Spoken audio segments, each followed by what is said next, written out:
আমাদের মধ্যে খুব কম মানুষই আছে যাদের ভয় লাগে না। প্রত্যেকটা মানুষের জীবনে কোনো না কোনো কারণে ভয় বড় একটি প্রভাব ফেলে রেখেছে। এটা খুব বড় একটা সমস্যা না, সমস্যা তখনই হয় যখন ভয় একটি জীবনকে এমনভাবে গ্রাস করে যে সেই মানুষের পক্ষে বেঁচে থাকাটা যন্ত্রণাদায়ক হয়ে পড়ে।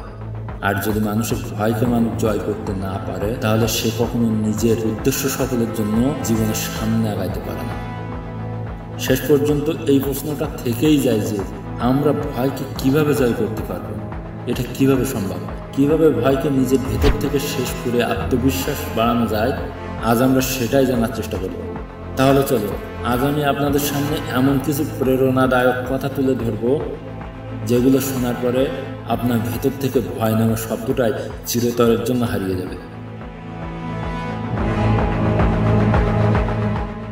সবাই বলে যদি কোনো মানুষ তার ভেতর জমে থাকা ভয়টাকে কাবু করতে না পারে, তাহলে একটি সময় এসে সেই ভয়ই তার জীবনটাকে কাবু করে ফেলে। তার ফলে সেই মানুষের জীবনে আগামীতে ধীরে ধীরে অনেক প্রকার সমস্যার সামনে আসতে থাকে। আপনার মধ্যে যদি কোনো প্রকার ভয় থেকে থাকে আর আপনি ভবিষ্যতে আসা সমস্যার জন্য চিন্তায় এখনই মরে যাচ্ছেন, তাহলে ছোট্ট ছোট্ট কিছু টিপসের মাধ্যমে সেগুলো মোকাবেলা করতে পারবেন। চলুন আমরা সেগুলো জানার চেষ্টা করি। কোনো কাজকে বারবার পিছিয়ে দেওয়া আর কঠিন পরিস্থিতি থেকে নিজেকে দূরে রাখা এমনই একটি ভয় যা জীবনের সামনে এগিয়ে যাওয়া থেকে আপনাকে থামিয়ে রাখে। জীবনে নতুন কিছু করা থেকে দূরে থাকা, কোনো লক্ষ্য স্থির করে সেটিকে না এগোনো, আপনি মানেন বা না মানেন, এগুলো ছিল ভয়ের কারণেই হয়ে যায়। অধিকাংশ মানুষ জীবনে অসফল হওয়াটাকে ভয় পায়, কিন্তু এটা একবারও ভাবে না যে সফল হওয়ার জন্য সবার আগে তাকে ভয়কেই পরাজিত করতে হবে, তারপরেই আপনি সফল হতে পারবেন।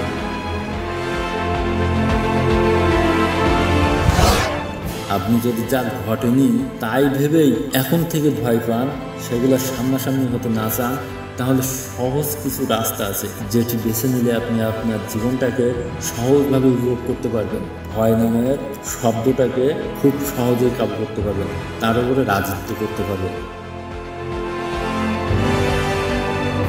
1. হেরে যাওয়াকে পরাজয় মনে করবেন না। অধিকাংশ মানুষ হারকে ভয় পায়, হেরে যাওয়াকে পরাজয় মনে করে থাকে, কিন্তু এটা একটিবারও ভাবে না যে প্রত্যেকটি হার আপনাকে কিছু না কিছু শিখিয়ে যাচ্ছে, আপনাকে নিজের লক্ষ্যের দিকে নির্ভুলভাবে আরও একটি পা এগিয়ে যেতে শিখিয়ে যাচ্ছে।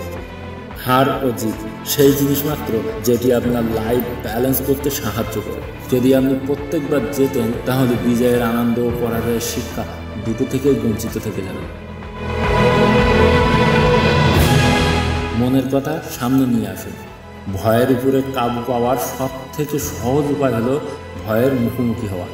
সেটা নিয়ে নিজের আপন মানুষের সাথে খোলাখুলি আলোচনা করা, তাদেরকে সব কিছু ভেঙে বলা, যেন ওই সমস্যার সমাধান খুঁজে বের করা যায়। এর থেকে আপনি মানসিকভাবে অনেকটা শক্তি অনুভব করবেন, যা আপনার দৈনন্দিন জীবনটাকে আরও সহজতর করে তুলবে। 3 নম্বর, সেলফ মোটিভেশন। পার্সোনাল গ্রোথের জন্য সেলফ মোটিভেশনের গুরুত্ব অপরিসীম। এতে আপনি যে কোনো সমস্যার সামনাসামনি হতে একটুও ভয় পাবেন না, আর ভরপুর ইচ্ছাশক্তির সাথে সামনে এগিয়ে যেতে পারবেন। যে মানুষ ঠান্ডা মাথায় একবার কঠিন সংকল্প করে সামনে এগোনো শুরু করে, সামান্য ভয় তাদের রাস্তা আটকাতে পারে না। 4 নম্বর, অজানা সমস্যার জন্য প্রস্তুত থাকা। যখন আপনি জীবনের সামনে আগাবেন, তখন অনেক প্রকার সমস্যায় আপনার মোকাবেলা করতে হবে, এটা নিশ্চিত।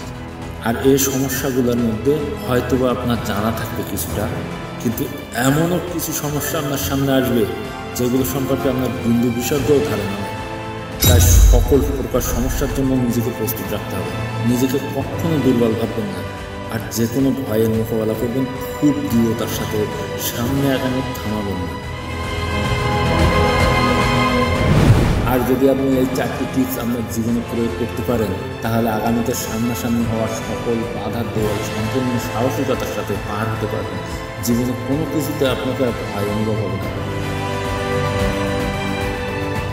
মনে রাখবেন, যে ব্যক্তি ভয়কে জয় করে সামনে আগাইতে পারে, অতি দ্রুত সফলতা তার পিছু পিছু চলতে শুরু করে। দেখা হবে পরের কোনো ভিডিওতে। সেই পর্যন্ত সাথে থাকার জন্য চ্যানেলটি সাবস্ক্রাইব করবেন।